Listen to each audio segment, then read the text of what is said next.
about recovery and redemption.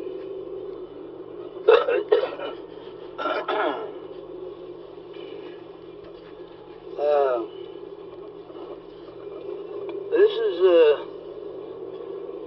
back in probably mid '80s, and I had been riding single for quite a few years, and one day I decided I was going to find a woman. So I got on my semi-chopped 72 Harley Sportster and proceeded to troll around town. And I found the woman of my dreams, long blonde hair, beautiful. She was 5'2", blonde and blue. So I drove up beside her car as she went in the store, and she came out and I spoke to her, and her name was Nay, and my nickname at the time was Mo. So I thought, well, that's pretty cool, that fits.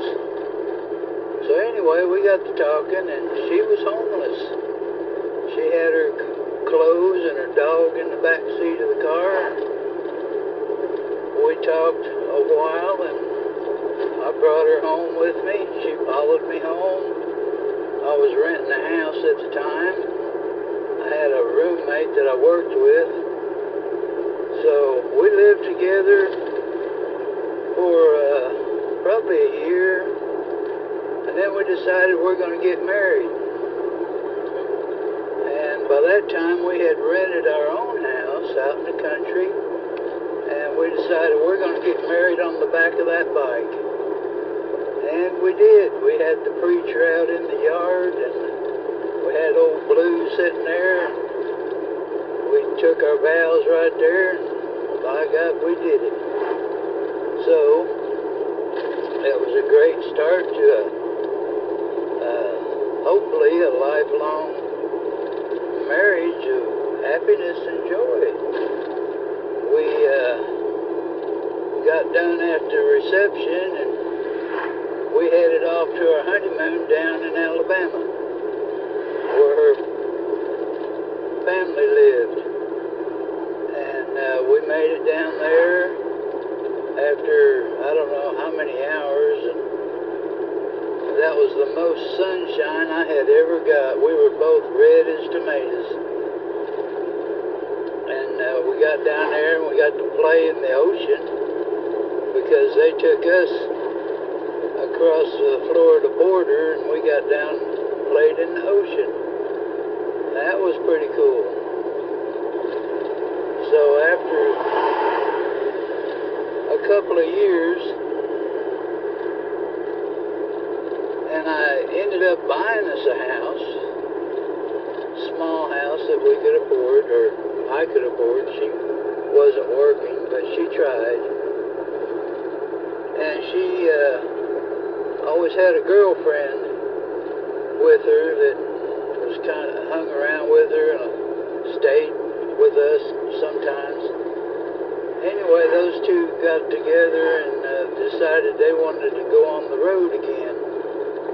She was one of those wildflowers that liked to travel and couldn't stay still very long, so we discussed it, and we agreed that we would let her go I would let her go for 2 weeks. And so,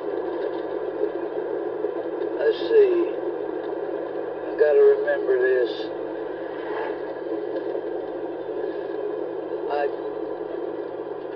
I think, oh yeah, she took off, and 3 weeks had passed, and I started wondering, is she going to come back? And we didn't have a cell phone or anything. We didn't even have computers. But I had asked around, and some of our friends,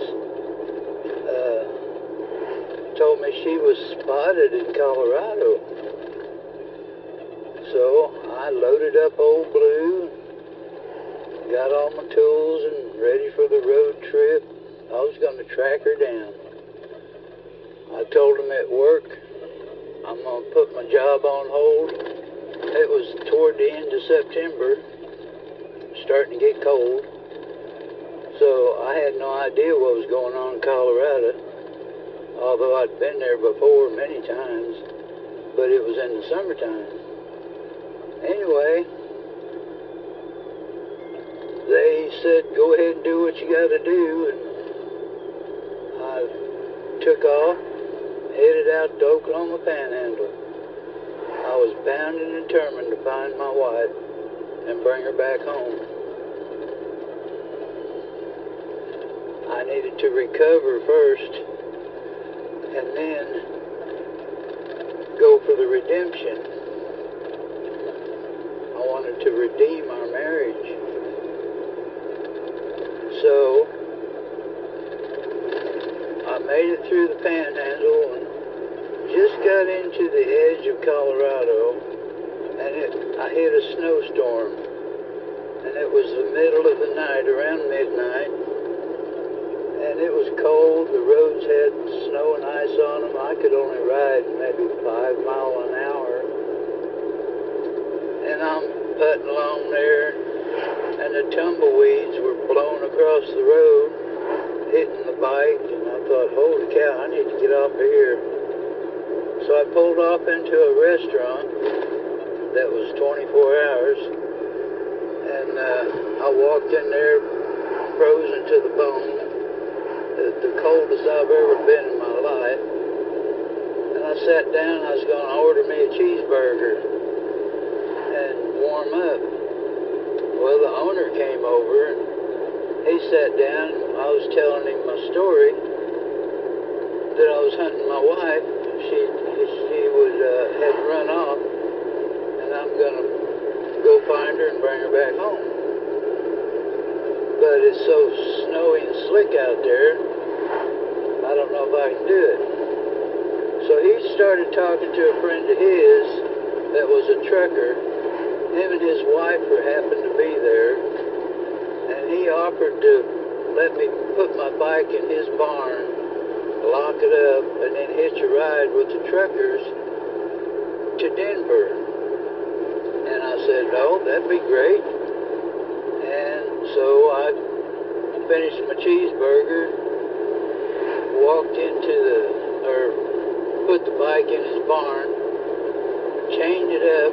I had a chain with the links on it where it was as big as your fist. So I call it Blues bracelet. Anyway, I knew nobody's going to cut through that.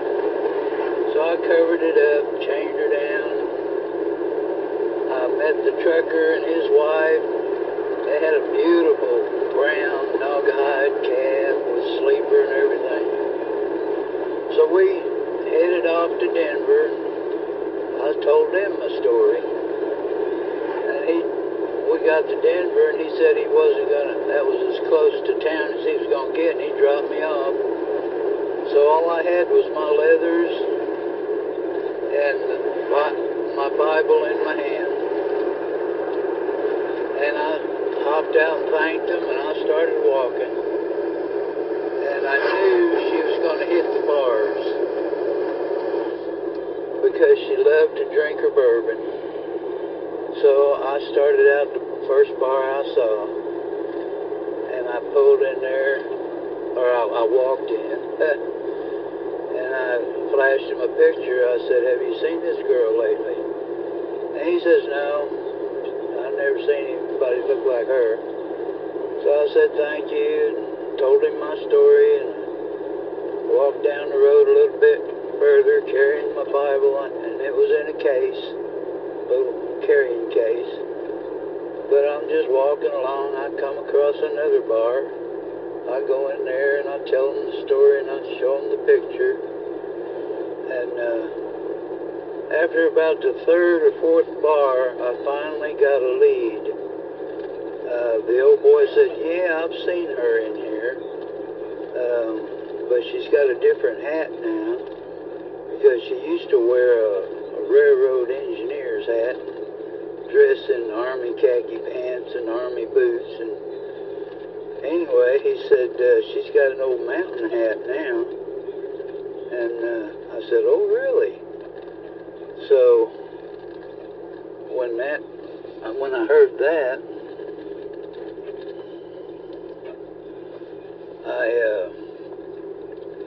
I thought, wow, I've actually got a lead now. So he said she was spotted over in Manitou Springs. I said, okay, how far is that? He said, well, it's past Colorado Springs. And I said, okay.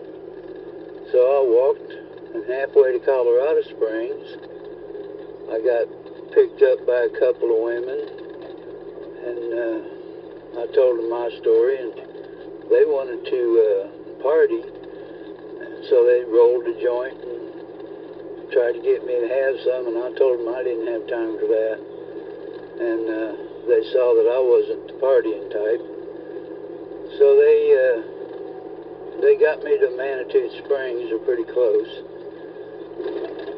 and I walked into this bar restaurant there, and I asked the owner if he'd seen her.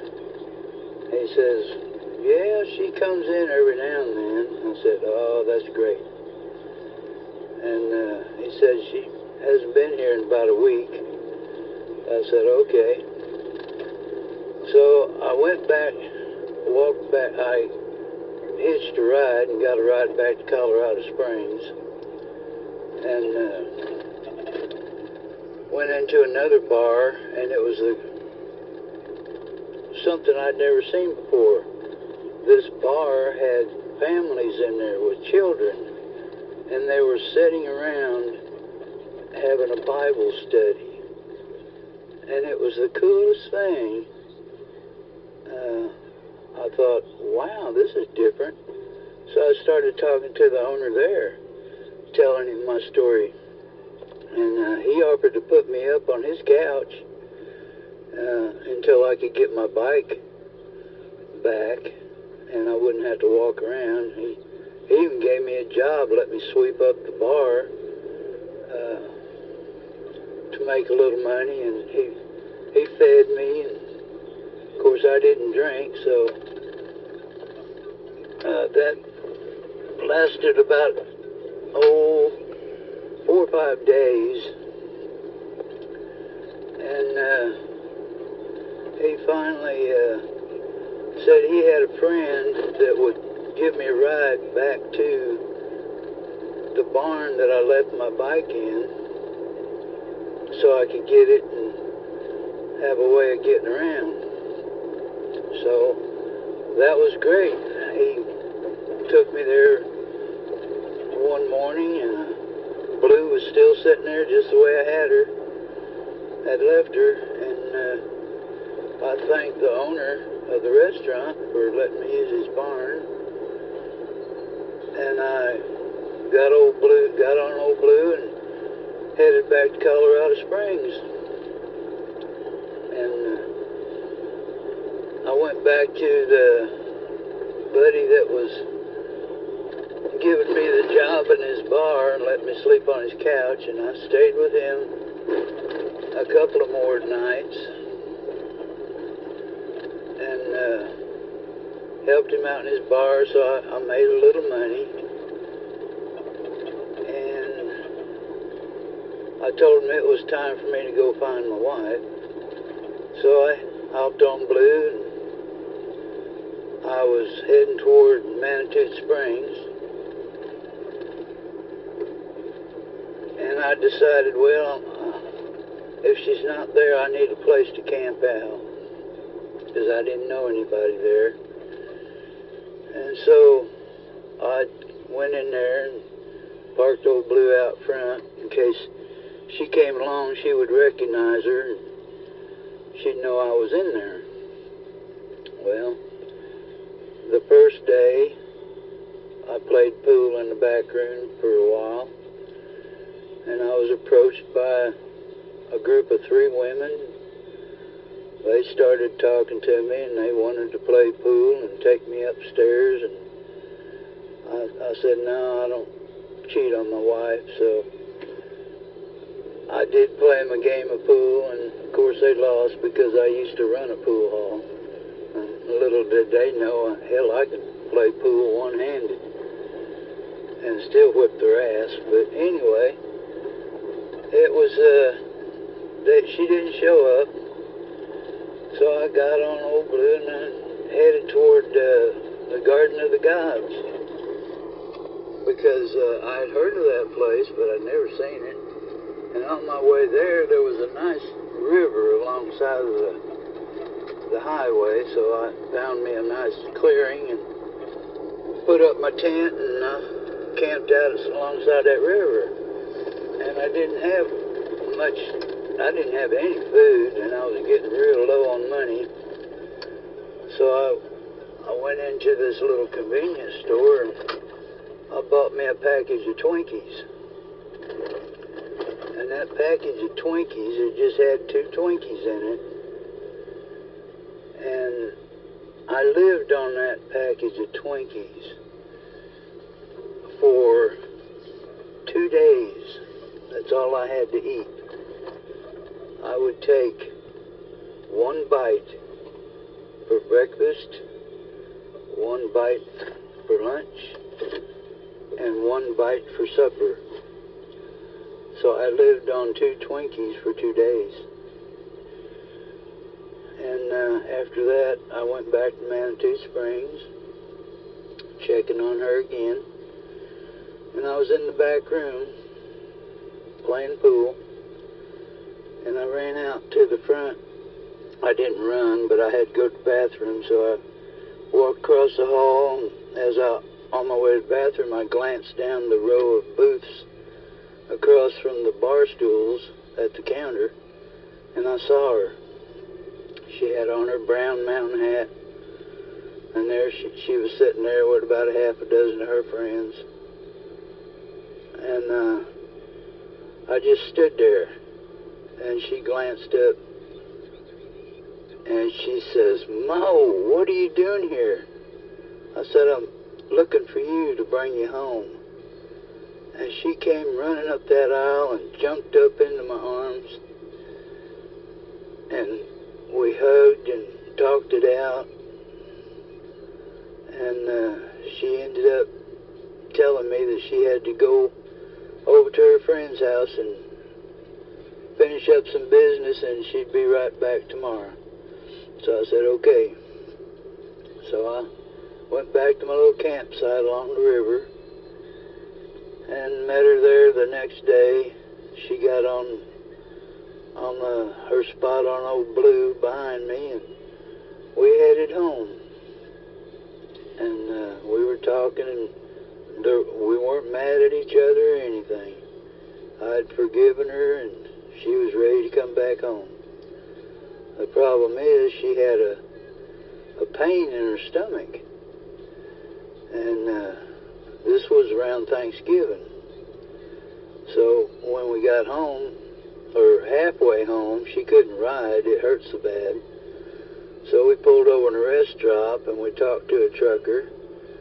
And he said, "That's no problem. I'll give her a ride home. You can follow us." And I said, okay. So that happened about halfway across Kansas, I think.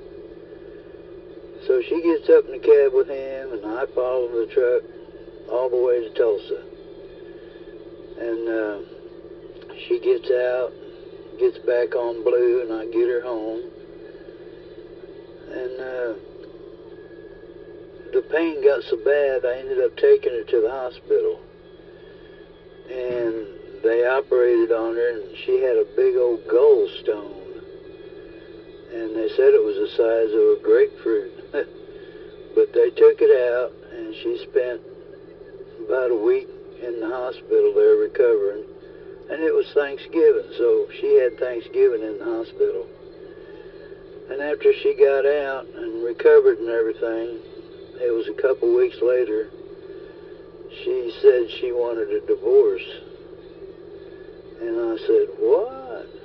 What are you talking about? She says, well, me and my friend have decided that we should be together, and he's a trucker, and I just want a divorce and get back on the road. So I said, okay, and I found out who it was, and of course he's dead now, and it wasn't by my hands.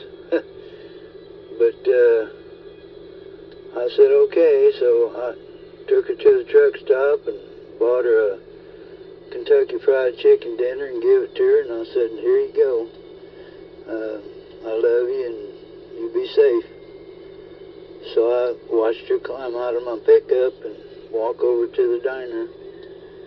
And in the meantime, I went back home and mended my heart and got a hold of my lawyer and had papers drawn up, and we went before the judge, just me, because she was done gone on the road, and the judge heard the story and he okayed the divorce, and that was the end of that. I'll never forget that experience, and I've been wanting to tell this story for years and years, and now I have. Thanks for listening, and God bless you all, and if you find that true love, hang on to it.